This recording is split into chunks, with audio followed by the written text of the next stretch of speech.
I never thought I'd be writing something like this, but here I am. My name's Eric, I'm 38, and I've been married to my wife, Jenna, for 10 years. We've been together for 15. Or, we were together. I don't even know what to call it anymore. We met in college, the classic story. She was loud, opinionated, wore red lipstick like armor. I was the quiet guy who somehow made her laugh. Everyone said we balanced each other. I thought they were right.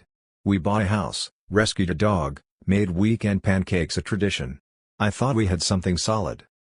But now, looking back, I can see the signs. The little things started first. Jenna started going to yoga more often, 3, sometimes 4 times a week. She hated yoga. Said it was boring and smelled like feet. Suddenly it was her stress reliever. Then came the phone. Always on silent, always face down. When I'd ask who she was texting, she'd smile and say, "Just Megan. Girl stuff." She stopped asking how my day was.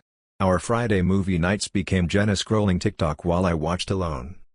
At first, I blamed myself. Maybe I was too busy with work. Maybe I got boring.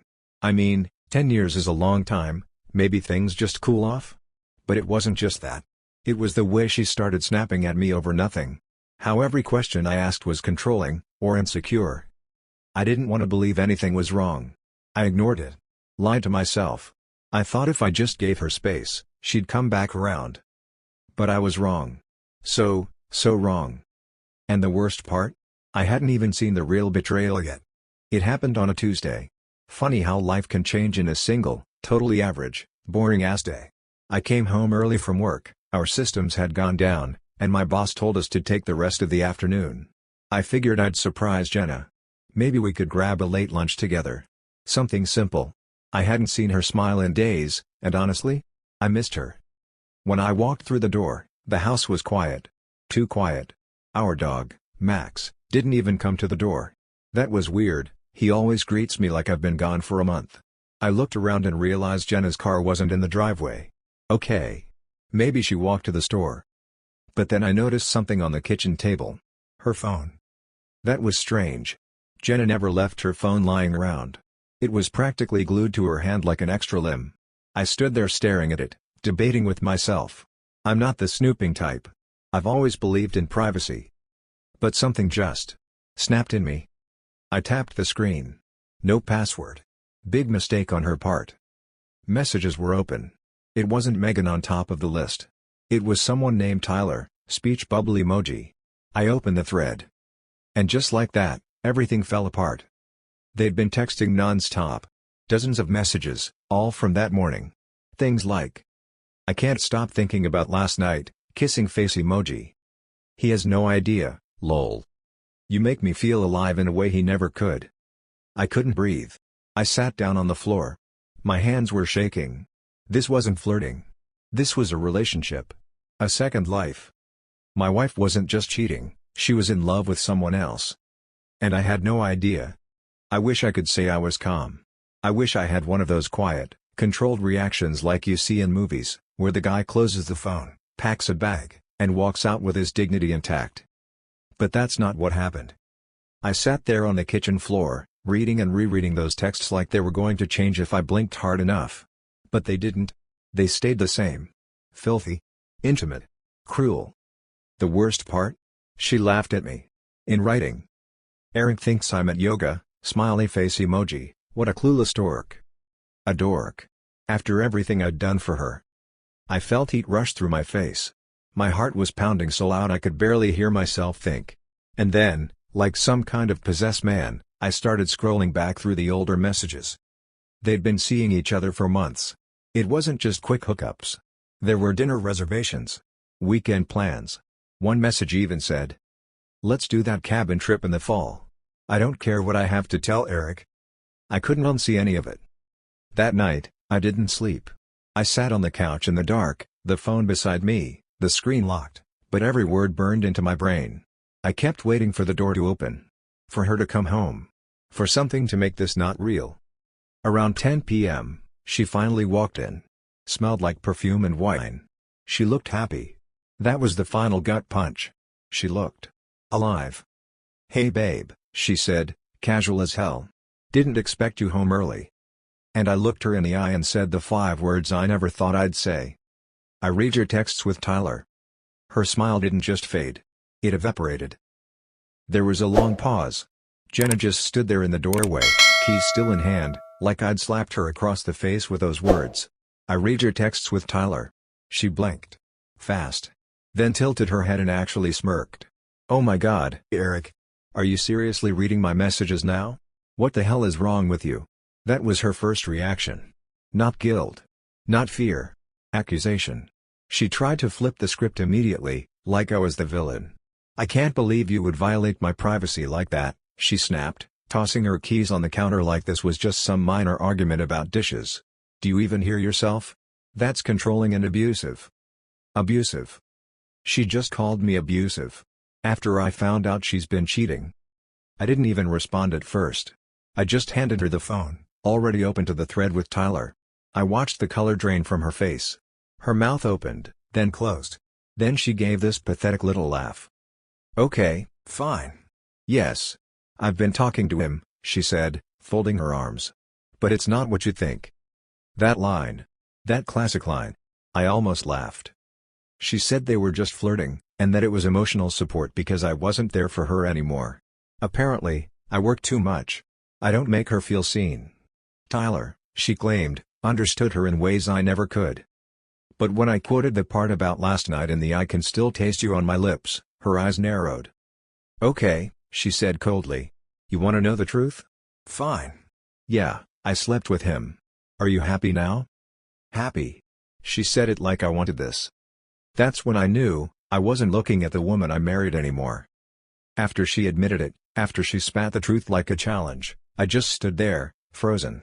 I didn't yell. I didn't throw anything. I didn't even cry. I felt hollow. You slept with him, I repeated. And you lied about it. Over and over. Jenna rolled her eyes. Like I was being dramatic. Oh please, Eric. Don't act like you're some innocent victim. You've been emotionally unavailable for years. You never listened to me. You never asked me how I'm feeling. I couldn't believe what I was hearing. This wasn't an apology. This was a lecture. A deflection. She paced around the kitchen like she was rehearsing lines, throwing out every excuse she could. You don't even touch me anymore. I was lonely. We haven't had fun in so long. I didn't mean for it to happen. But she meant for it to continue. She chose to hide it. To lunch. Every day. I finally said it. I think we need to separate. She froze. That got her attention. What? Eric, no. Don't be ridiculous. This is just a bump. We can work through this. A bump. Like she tripped over a rug and accidentally fell into someone else's bed? She walked up to me and actually reached out to grab my hand. You're not seriously throwing away 10 years over one mistake. One mistake? I said, pulling my hand away. You've been sleeping with him for months, Jenna. That's not a mistake. That's a choice. Her face hardened. Cold. Like a mask dropped. You'll regret this, she whispered. No one else is gonna put up with you. And just like that, the mask cracked completely. The next morning, she acted like nothing happened. I woke up on the couch, because yeah, I sure as hell wasn't sleeping beside her, and there she was in the kitchen, making coffee like it was just another Wednesday. Humming to herself. She even smiled at me. I figured we could talk more later, she said sweetly. I'll make us breakfast. I stared at her like she'd grown a second head. Jenna, I told you last night, I want to separate. She paused, holding the coffee pot midair, and gave me this look. You know the one. The "are you really going to ruin this for both of us?" kind of look. Then she went into her speech again. This time it was rehearsed. Soft tone. Crocodile tears. Hand on her chest like some kind of bad actress. I messed up. I know I did. But Eric, you can't just throw us away. People make mistakes. Don't I deserve a second chance? It was almost convincing. Almost. But I had reread those texts a dozen times last night. I remembered the part where she said, I love how wild we are together. I don't care if he finds out anymore. And now she wanted to save the marriage? I asked her, point blank, do you love him? Silence. That was all I needed. I need you to leave, I said. I'll go stay at my brother's if I have to. But we can't live like this. And then she flipped. You're not kicking me out of my house. she snapped. Go ahead, be a coward and run to your mommy. No wonder I needed someone else. That was it. That was the moment I knew this wasn't just betrayal. It was abuse. She didn't feel sorry. She felt caught. I packed a bag that afternoon. Just essentials, a few changes of clothes, my laptop, my shaving kit. I wasn't thinking straight, but I knew one thing: I couldn't stay in that house another night. Not with her. Jenna followed me from room to room while I packed. First it was pleading. Then crying. Then screaming. You're overreacting. We can fix this. You're not even trying, Eric. When I didn't respond, she switched tactics again. You think Tyler's going to play house with me? He's not. He doesn't want me the way you do. That part hit me. She admitted he wasn't serious about her. So she blew up her life for what? For a fling with someone who wouldn't even claim her? But I didn't say anything. I just kept folding clothes. As I zipped up my duffel bag, she stood in the doorway, arms crossed, eyes red and cold. You leave now, and it's over, she said. You don't come crawling back later. I won't take you back. I almost laughed. She cheats, she lies, and I get the ultimatums? I'm not coming back, I said. Calm. Simple. True. I stayed at my brother's that night. First good sleep I'd had in weeks. But the next morning? She blew up my phone. Dozens of messages. Some apologizing. Some threatening. Some completely unhinged. One minute she's begging me to come home, the next she's accusing me of cheating on her. Then I get a call from my HR department at work. Apparently, someone sent them an anonymous email saying I'd been involved in inappropriate behavior with a female co-worker. Total nonsense. But it shook me. Because now it wasn't just personal. Jenna was trying to ruin my life. By day 3 of me being gone, Jenna had started her campaign. I got a text from one of our mutual friends, Matt, a guy I've known since college. It just said, "Dude. What's going on? Jenna says you left her out of nowhere." I called him immediately. What exactly did she say? He hesitated. She said you've been emotionally distant for a long time. That you won't talk to her, and that you just packed a bag and walked out without a word. That's when it hit me, she was flipping the story. Trying to control the narrative before I could even tell anyone the truth. She cheated on me, Matt, I said quietly. I found messages between her and another guy. It wasn't a mistake. It was an affair. Silence. Then, oh. She didn't mention that. Of course she didn't. That week, I got texts from 4 more people. Friends. Even her sister. All confused. Some judgmental. Jenna was feeding them all the same sob story, about how I'd abandoned her, how I was cold, how I'd refused therapy. And get this, she actually posted a photo of us on Instagram with the caption, "Not all love stories have happy endings," broken heart emoji, but I'll always be grateful for what we had. What we had? Are you serious? Meanwhile, I was just trying to breathe. Trying to process the years I wasted on someone who clearly never respected me. And then came the worst blow. My parents called. "She told us you're depressed," my mom said. "That you've been unstable. Should we be worried?" Jenna was laying groundwork. Painting me as unstable, broken. Crazy. She couldn't handle losing control, so now she was trying to destroy me. By the time the second week hit, I was barely holding it together. I was staying in my brother's guest room, working remotely, eating maybe once a day. My mind couldn't slow down. I kept replaying everything, every lie, every excuse, every moment I'd ignored my gut. Then the doorbell rang. I opened it and was greeted by 2 uniformed police officers. One of them asked, "Are you Eric Halden?" "Yes," I said, heartbeat already spiking. "We're here to follow up on a call from your wife. She's concerned you may try to return to the house in an unstable state. She's requested we inform you not to make contact." I stood there stunned. "I haven't even called her," I said. "I left voluntarily. I haven't stepped near her since the day I left." They nodded, professional, polite, but firm. "This is just a courtesy warning. There's no official restraining order at this time. But we're asking you to respect her wishes." I felt sick. This wasn't just petty manipulation anymore. She was laying the foundation for something bigger. False accusations? Legal traps? I didn't know where it could go from here, but I knew I needed to protect myself. After they left, I called a lawyer. For the first time in my life, I had to lawyer up. I explained everything, What I'd seen, what I'd read, what she said and did. My lawyer told me I was smart to leave when I did. Document everything, he said. She's playing dirty. Now you have to stay 10 steps ahead. And just like that, I realized. This wasn't a breakup. It was war. If you've been following this story, you already know Jenna crossed a lot of lines. But nothing, and I mean nothing, hit me harder than what she did next.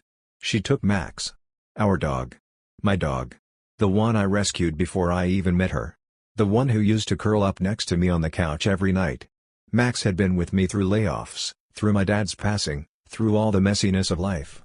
He was family. After I moved out, I didn't take Max right away because I didn't want to disrupt him. I thought Jenna and I could figure it out like adults, maybe share time with him, rotate weekends. But clearly, I was still underestimating her. One morning, I texted her and asked if I could stop by to pick up Max for a walk. Her response? No. He's staying here with me. He's more attached to me anyway. I called her. She didn't answer. Then I checked Max's Instagram. Yeah, don't judge, we made one for him during lockdown. She had posted a photo of him with the caption, "He's staying where he's loved," 2 hearts emoji. I lost it. I texted her again. This isn't fair. He's my dog. We got him together, but he was mine first. You're doing this just to hurt me. She replied, "Everything hurts when you don't get your way, doesn't it?" That's when I realized. She didn't care about Max. Not really. She was using him as a pawn. Just another tool to keep control. To twist the knife. My lawyer told me I could fight for custody if we filed for divorce formally. But that meant things were going to get even uglier. And deep down, I knew Jenna wanted that. She thrived on chaos.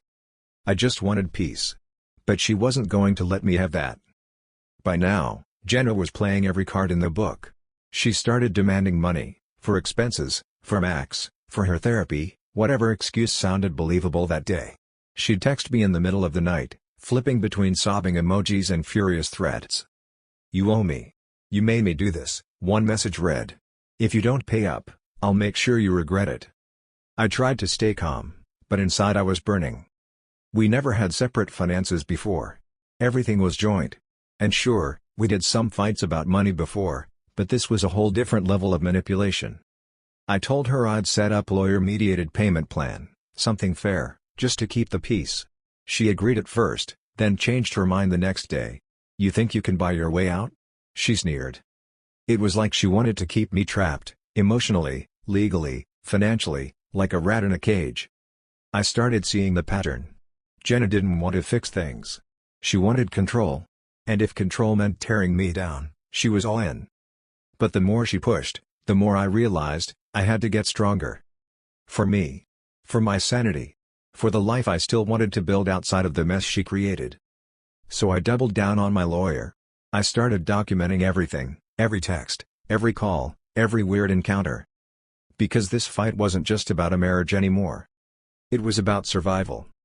Just when I thought Jenna had exhausted every trick, she pulled her next stunt. She started telling everyone, friends, family, even people at work, that I was the one who ruined everything. That I was the cold, distant husband who pushed her away. That I was unstable and untrustworthy. It was like she was rewriting history, but this time on a public stage. I got strange looks from coworkers. Some stopped inviting me to lunch. A few friends acted like they didn't know me anymore. Even my own parents looked at me with confusion and worry. One day, a woman from my office stopped me and said, "Eric, I heard. Is everything okay at home? You seem different lately." I wanted to scream, "No. I'm the one who's been betrayed." But instead, I just forced a smile and said, "Thanks for asking." Jenna's stories weren't just lies, they were poison. Slowly seeping into every part of my life. But here's the thing, no matter how dark it got, I knew I had to keep my head up. I started journaling again, writing down the truth as I knew it. I kept every message she sent. Every threat, every tearful apology, every hateful insult. Because one day, all this would matter. Because one day, the truth would come out. After weeks of feeling like I was drowning in Jenna's lies, something inside me finally snapped. I realized I couldn't just sit back and let her destroy me. Not my reputation, not my sanity, not my future. I started working closely with my lawyer, collecting every shred of evidence I could find: text messages, emails, photos, even recordings. I wasn't doing it to hurt Jenna, I was doing it to protect myself. More importantly, I started taking care of me again. I went to therapy. I joined a support group. I went back to the gym. For the first time in months, I began to feel hope. I reminded myself that I deserve better, not just from her, but from life. From anyone. And yeah, it was hard. Some days I wanted to crawl into a hole and disappear. But slowly, piece by piece, I started building my strength back up. My friends who had been distant started reaching. The day came when I couldn't avoid Jenna any longer. We met at a mediator's office, neutral ground, no screaming matches, just cold, hard truth. I looked at her and saw past the lies, the fake tears, the manipulations. I saw the woman who chose betrayal over honesty. I didn't want to be angry anymore. I wanted to be free. I told her everything: how the affair shattered my trust, how her lies crushed me, how I'd given her chance after chance. She tried to interrupt, tried to gaslight me, to twist everything around. But I held firm. No more excuses, I said. I deserve respect, honesty, and peace. And I won't accept anything less. She stared at me like I'd grown a second head. Maybe she was shocked I wasn't begging. I told her I was filing for divorce.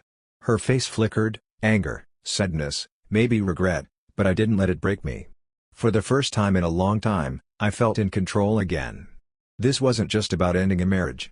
It was about reclaiming my life. And it was the moment I truly began to heal. Looking back, this whole nightmare taught me more than I ever wanted to know about trust, betrayal, and strength. I learned that people can change, or maybe they just show their true colors when you least expect it. That love isn't always enough if respect and honesty aren't there. Most importantly, I learned to value myself again. To put my own well-being first, even when it felt selfish or scary. If you're reading this and you think your partner might be hiding something, trust your gut. Don't ignore the signs. Don't let fear or hope stop you from seeking the truth.